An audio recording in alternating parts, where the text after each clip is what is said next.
This is Dan Lawson. I'm in Canton, North Carolina.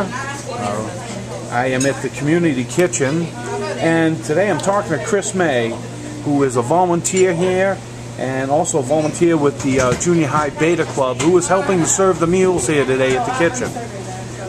Chris, how long have you lived in this community? My whole life. I'm 36 years old. And what type of businesses are you into in here? I own a tire store and a car lot, and I'm a landlord. Have some rental property here in town. So, being here all your life, do you have friends and family that have worked at the mill? And my brother-in-law works in the mill. His father works in the mill, and it's been a succession through the family. We've had many family members retire from there. Lots of friends that work inside the mill now. I would say when I graduated high school, there was 75 boys in my class, and I would say 30 of them work inside that mill today. Wow. Now, have you seen a lot of changes over the years? Yeah. Back in our mill, back in its heyday, employed around 5,000. I think we're currently running about 900 now. Every time the mill gets smaller, my town gets smaller. I mean, it is kind of, people kind of wonder. I've even asked my son, if the mill goes away, son, where are you moving to get a job? So, I mean, that's just what it is, if he wants to remain here. And over the years, the changes you've seen, we can attribute a lot of it to, you know, what's happening with the economy. Yeah. Right now, we're seeing a large increase of the paper coming in from China and Indonesia. They're not following the same rules that we have to. What's your feeling on that?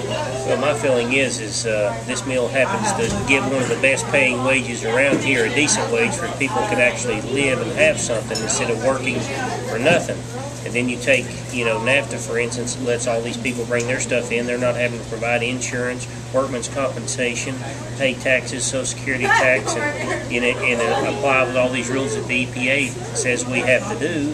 And it's making it where my people can't be competitive.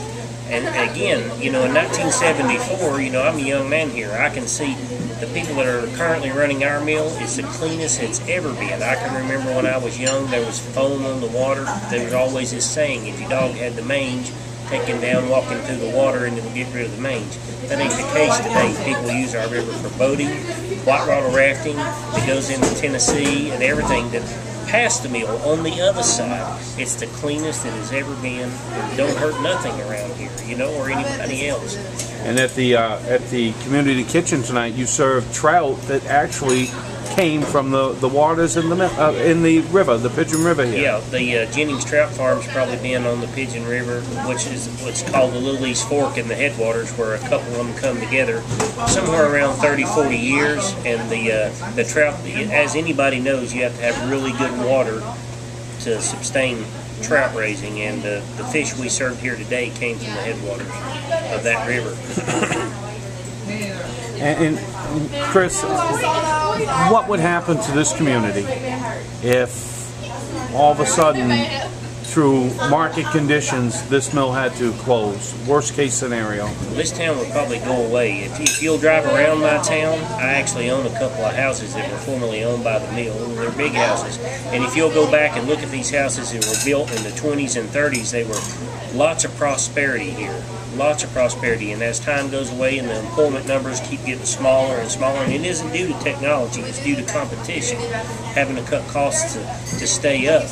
Then the houses get smaller, you get older stuff, you know, people don't maintain, they move away. I mean, that's the facts, and that's a man who lives here telling you the way he sees it. What would happen to the other small businesses in town? Would they be able to sustain themselves? Well, I actually offer a discount at my business to the local 507, which is the union, because I rely on their, you know, outside of the, you know, Champion Paper Mill, we don't have good paying jobs, and it takes good money to buy a good set of tires. I sell American tires, by the way. I sell Cooper, which is made in Ohio, and I sell ProComp, which is made in the United States. We try to push what's made in America, and always first, and not sell an imported item, and which costs a little more money because it costs more for these folks to do business. And I have to recognize who my customer is, and it's the man that's working at the mill that can afford to do business with me, because I'm not pushing Chinese-built crap. Period. I mean, and that's what it is. So we offer a discount to our union employees at the mill. Okay, Chris, I really appreciate you taking the time today. here you are volunteering and you're helping us by giving us an interview. I really appreciate everything you're doing here, and I can tell that your community appreciates what you're doing here at the community kitchen. And I want to thank you for your time. Thank you, sir. Thank you.